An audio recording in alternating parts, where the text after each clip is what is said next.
मैं जब कल रात को हाईवे पे चला तो मैंने देखा बड़े पैमाने पे गाड़ियां रुकी हुई हैं टोल पर। टोल पे जो गाड़ियां रुकी थी उनके साथ साथ जहां बसों को स्थान मिल जा रहा था वहां पर रुक करके सब अपने भोजन खाने पीने का इंतजाम कर करके बैठे हुए थे। इसीलिए मैंने कहा कि इस सरकार में कई मौकों पर हम लोगों ने देखा अपने मनोरंजन के लिए मनोरंजन कर ये लोग माफ कर देते हैं, टैक्स फ्री करते हैं फिल्में। अगर अपने मनोरंजन के लिए फिल्मों को टैक्स फ्री कर सकते ही हैं तो इतने बड़े पैमाने पे कुंभ यात्रा पर कुंभ में जाने के लिए स्नान करने के लिए लोग जा रहे हैं और दूर दूर से यात्री जा रहे हैं। सोचिए, जिन परिवारों से मैं मिला वो हिमाचल के थे, हरियाणा के मिले, मुझे दिल्ली के मिले। लोग इतनी दूर से चल कर के आ रहे हैं, न जाने कितना तो उन्हें टोल देना पड़ रहा होगा।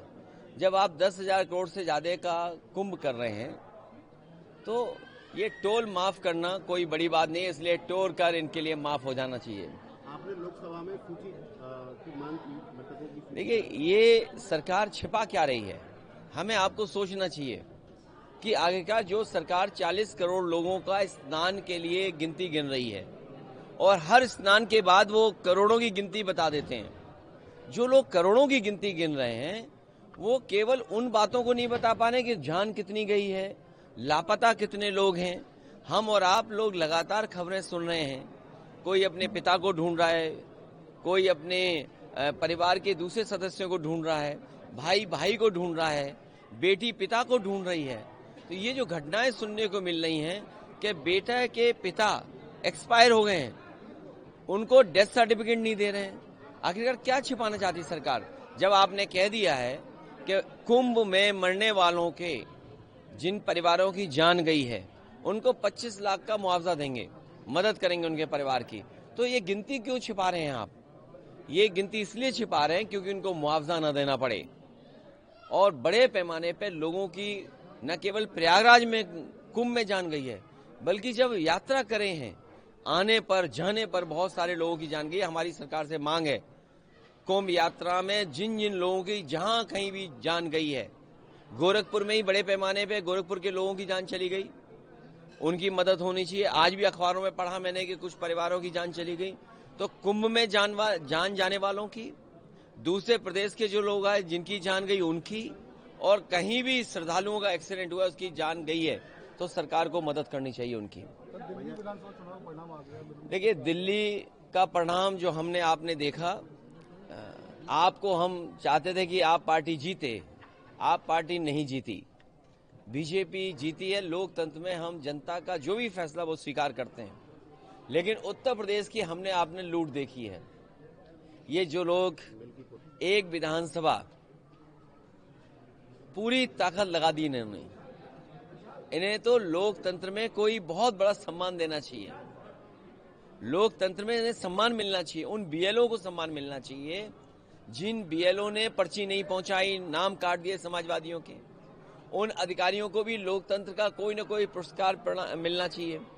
जिन्होंने वोट नहीं डालने दिया, ऐसे लोगों को विशेष सम्मान देना चाहिए। जिन्होंने 6 वोट डाले, 2 वोट डाले, लोकतंत्र में उनको भी सम्मान मिलना चाहिए जो दूसरे जिलों से आकर के भारतीय जनता पार्टी के लिए उस जिले में वोट डाले थे जो हम लोगों ने पकड़ लिए थे।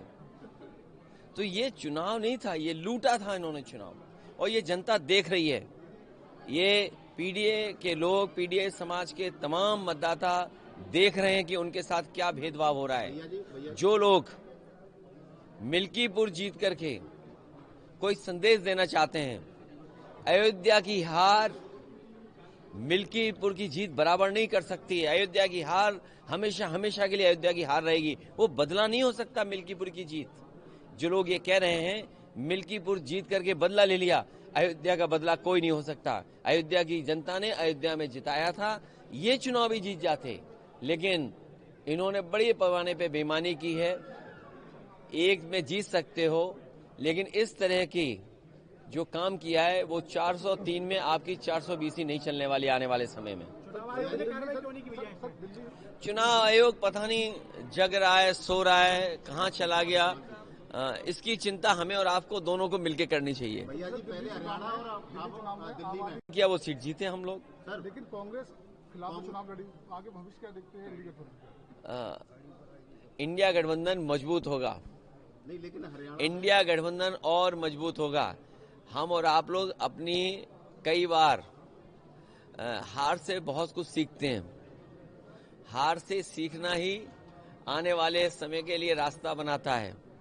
और सच्चाई तो यह पत्रकार साथियों, अगर आपको याद हो, चुनाव शुरू होने से पहले मिल्कीपुर का मैंने कहा था कि पत्रकार साथियों आपको जरूर आना चाहिए।